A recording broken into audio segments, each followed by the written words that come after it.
રામ રામ સીતારામ જય શ્રી કૃષ્ણજી માતાજી ગોપાલજી ઠાકરધણીજી જલારામજી જૈનેન્દ્રજી સ્વામિનારાયણ મહાદેવ હર હર હર મહાદેવ. કેમ છો? મોજમાં? તો વાંધો નહીં મારા બાપુલી, મોજમાં રહેવાનું. 7:05 વાગ્યા છે, ચા પાણી નાસ્તો બાકી છે આપણો ને એઝ ઇટ ઇઝ. હવે આપણે એઝ યુઝ્યુઅલ આપણે આજથી થઈ જવાનું છે પાછી આપણે ડ્યુટી ઉપર ચાલુ, કારણ કે નવી બાઇક લઈને જવાનું છે. તો આજે કીધું થોડાક વહેલા નીકળીએ. હમણાં સ્ટાર્ટિંગમાં થોડીક સ્લો હકવાની હોય એવું બધે કહેતા હોય, રાઉસ ન થાય ત્યાં સુધી. તો હવે કીધું કે અમથા આપણે ફૂલ સ્પીડમાં જઈએ ને તો 1.5 કલાકમાં પહોંચી જઈએ છીએ, પણ આ તો લિમિટેડ સ્પીડમાં આપણે ત્યાં વેરાવળ પહોંચવાનું છે, એટલે વહેલા નીકળીએ ત્યારે જ આપણે આપણા ટાઈમે પહોંચી શકીએ. તો સવારમાં આપણે આજે વહેલા ઉઠી નાહી ધોઈને ફ્રેશ થઈ ગયા ને અહીંયા મમ્મીએ મૂકી દીધો છે ચા. ગુડ મોર્નિંગ, જય શ્રી કૃષ્ણ મમ્મી. જય શ્રી કૃષ્ણ.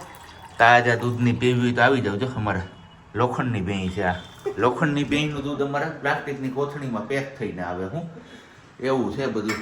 અને ચલો સવારમાં વાત નીકળી જ છે, તો જ્ઞાનની વાત પણ હું તમારા લોકો સાથે શેર કરી જ દઉં.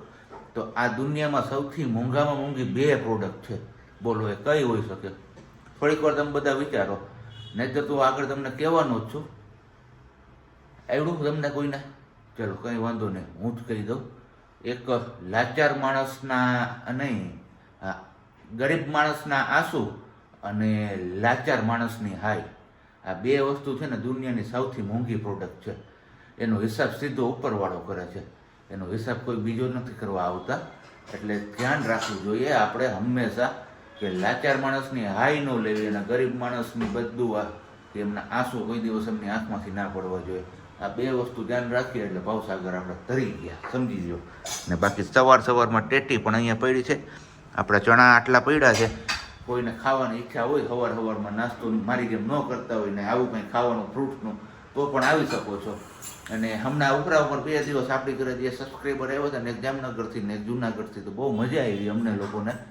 તમે પણ લોકો આવી શકો છો, પણ અગાઉ કીધું એમ કોન્ટેક્ટ કરીને આવી શકો છો. અહીંયા થઈ ગયું છે આપણે દર્દી માણાનું મોસંબીનું જ્યુસ રેડી. અને બીજી તરફ કઈ ગઈ? ગુડ મોર્નિંગ, જય શ્રી કૃષ્ણ. ગુડ મોર્નિંગ ને જય શ્રી કૃષ્ણ. હાલો સિરાવા કા બેડ ઉપર.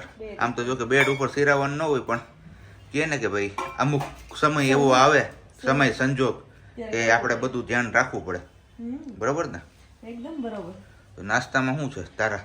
આપણે જ નાસ્તામાં મળવું એવું છે, કેમ કે આપણે હવે બેડમાં હોય તો ખાવાનું પચે નહીં, પછી મજા નથી આવતી. એટલે મમ્મીને કહું મને તેલમાં થોડા કેટલા ગાંઠિયા અને ચા આપી દો. આપણે ચાને ગાંઠિયા ખાઈએ, રોટલી ખાવી નથી અત્યારે. એક ટાઈમ રોટલી આપણે કેન્સલ કરીએ. ઓકે.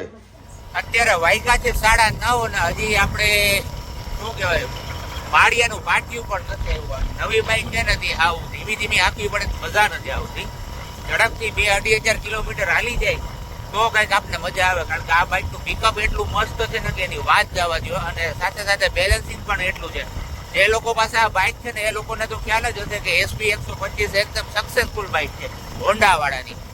અને જોરદાર હાંકવાની પણ મજા આવે ને, ઠાકોડો પણ નથી લાગતો.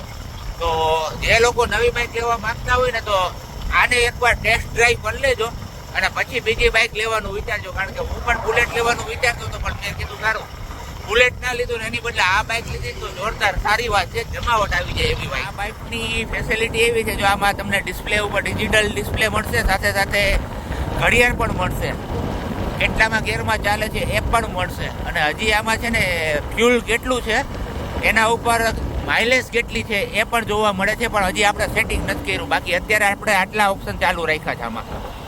અને સાથે હજી એક વાત પણ તમારા લોકો સાથે શેર કરતો કે આ બાઇક માઇલેજ નું આમ કહીએ ને તો રાજા છે, કારણ કે માઇલેજ 70 થી 75 ની આપે છે 1 લીટરે. તો આ અત્યારે જે પેટ્રોલ નો ભાવ એકદમ દિવસે ને દિવસે વધતો જાય છે, તો આ બાઇક એકદમ પરવડે એમ છે આપણા જેવા મિડલ ક્લાસ લોકોને. તો એકવાર હું હજી એકવાર સજેસ્ટ કરીશ કે આ બાઇક લેવી હોય તો લઈ શકો છો. બીજી બાઇક કરતા બાઇકમાં વધારે સારું છે માઇલેજની દ્રષ્ટિએ અને બીજી બધી દ્રષ્ટિએ. બેલેન્સ પણ એટલું જોરદાર છે કે એની વાત જવા દો. તો વાગી ગયા છે 3:30 અને આપણે નીચે ઉતરવાની બધી તો મનાઈ છે, તો સોઈને ઉઠી ગયા. અને મમ્મીને કીધું કે ચા પાણી મૂકી દો, તો ચા નાસ્તો કરી લઈ. તો આપણે લઈ લીધો છે અત્યારે ચા ને નાસ્તો. નાસ્તામાં છે કેવા હૈસુવાળા ગાંઠિયા, ફૂલવણી કયો કેવા કયો એ, અને ફાફડી ને ચા. મમ્મી અહીંયા લે છે, હજી મમ્મીએ કંઈ લીધું નથી. આવી જાવ તમે બધા ચા નાસ્તો કરવા માટે, કેમ કે આજ બપોરે ખાધા હતા ખાલી વઘારેલા ભાત, એટલે અત્યારે ભૂખ લઈ ગઈ હતી જમીને. મેં કીધું ખાઈ નાખીએ, રોંઢડો કરી નાખીએ. બીજું હું વાગ્યા છે હજી 3 સાડા 3 જેવું જ. પણ વહેલી ભૂખ લાગી ગઈ, વહેલા ખાઈ લઈએ. ચલો, વાગી ગયા છે 6:10 અને મમ્મી અહીંયા કરે છે સાંજની તૈયારી. સાંજના જમવામાં છે તુરિયાનું શાક અને શું કરે છે મમ્મી? રોટલી ભાખરી? તુરિયાનું શાક ને ભાખરી. તુરિયાનું શાક અને ભાખરી. તુરિયા કંઈક ખારા છે આજુ, દેશી તુરિયા હોય ને આપણે એના જેવા. નકર તો ઓલા ઝેરી લીલા કલરના આવે ને તેમ થાય ખબર નહીં કેવા તુરિયા આવે છે, કી જાતના કી પ્રકારના. કેમ મમ્મી? અને આપણે હુતા છીએ, હુતા વાતું કરાવીએ મમ્મીને. મમ્મી બેટા બેટા કામ કરે, રસોઈ ટાણું થાય તો રસોઈ કરવાનું, બાકી બધું તો થઈ જાય. જેવી હરી ઈચ્છા એમની જેમ બધું હાયલું જાય આગળ. ને સાબજી આવશે લગભગ જ મોડું થશે, કેમ કે એમનો ફોન આવ્યો હતો કે આવીને સીધું પહેલાં અહીંયા ઓફિસે જવાનું છે. એટલે અને નવી બાઇક લઈને ગયા છે, એટલે સીધી તો નવી બાઇક વધારે હાલે નહીં, એટલે 35-40 હાંકવી પડે. તો આવું બધું છે. આવીને જશે અહીંયા ઓફિસે, ને ઓફિસેથી પછી જોઈએ કેટલા વાગે આવે. હજી તો 7 વાગે તો જુનાગઢ પૂગશે, પછી થશે. અને હવે હું આવી રીતે કન્ટિન્યુ કરીશ, એટલે થોડોક સપોર્ટ તમે પણ કરજો.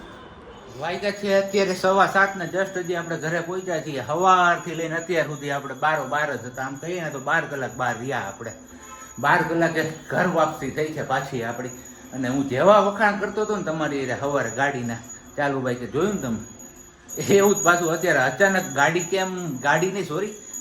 ગેર કેમ હાર્ડ થઈ ગયા ની ખબર નથી પડતી. અત્યારે ગેરેજ વાળાને બતાવ્યું ને તો એમનું કહેવાનું એવું છે કે નવી ગાડી હોય અને નવું એન્જિન હોય ને તો ગેર હાર્ડ તો થાય, પણ આટલો બધો ન થાય.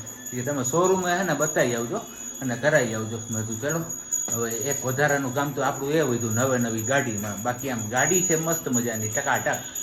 શું કહીએ કહું, એમાં ઓલો પેટ્રોલના કાપા હોય ને કાપા, એ એક કાપો જાય ને એટલે 100 કિલોમીટર હાલે છે. એવું મેં નોટિસ કર્યું. 2 કાપા એ 200 કિલોમીટર હાલ્યું એટલે 2 કાપા ઓછું થયું. જોઈએ છે રાઉસ થયા પછી એવરેજ કેટલીક મળે છે આપણે. લગભગ 70+ તો એવરેજ મળી જ જશે, એટલે વાંધો નહીં આવે.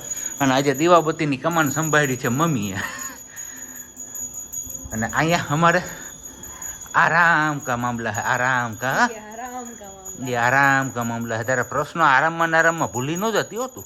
ના યાદ કરી લઈશ. હા હાલો ભાઈ, વર્ચ્યુઅલી આરતી લઈ લો. હા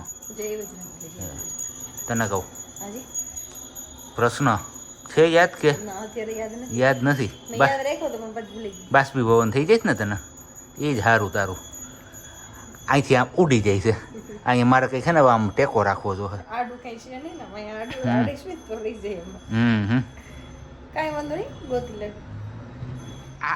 આ દવા પીવાની સ્ટાઇલ છે તારી કઈ નાના છોકરાને જેમ નાક બંધ કરીને?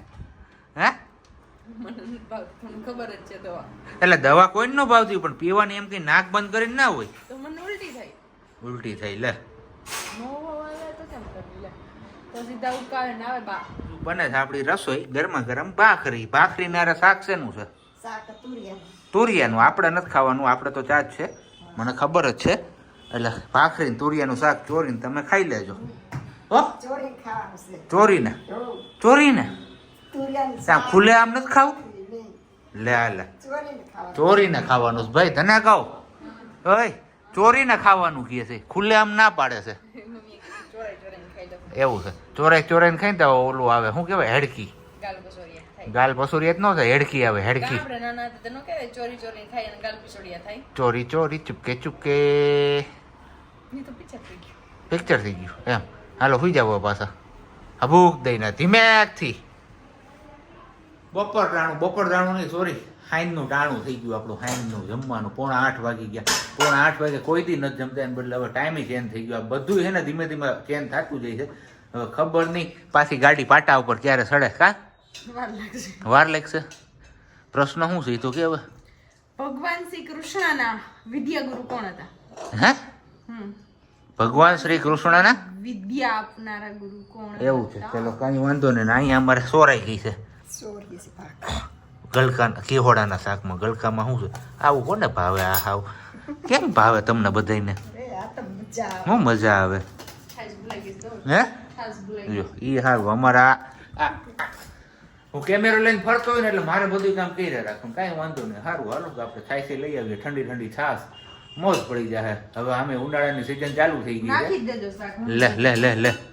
લે જોઈ લે ઈ પછી આઈથી જોઈજો તો જ થાય. મમ્મી ચટણી નાખી જ નથી. કોરી ચટણી થોડીક ન ખાય હામટું શાક હોય ને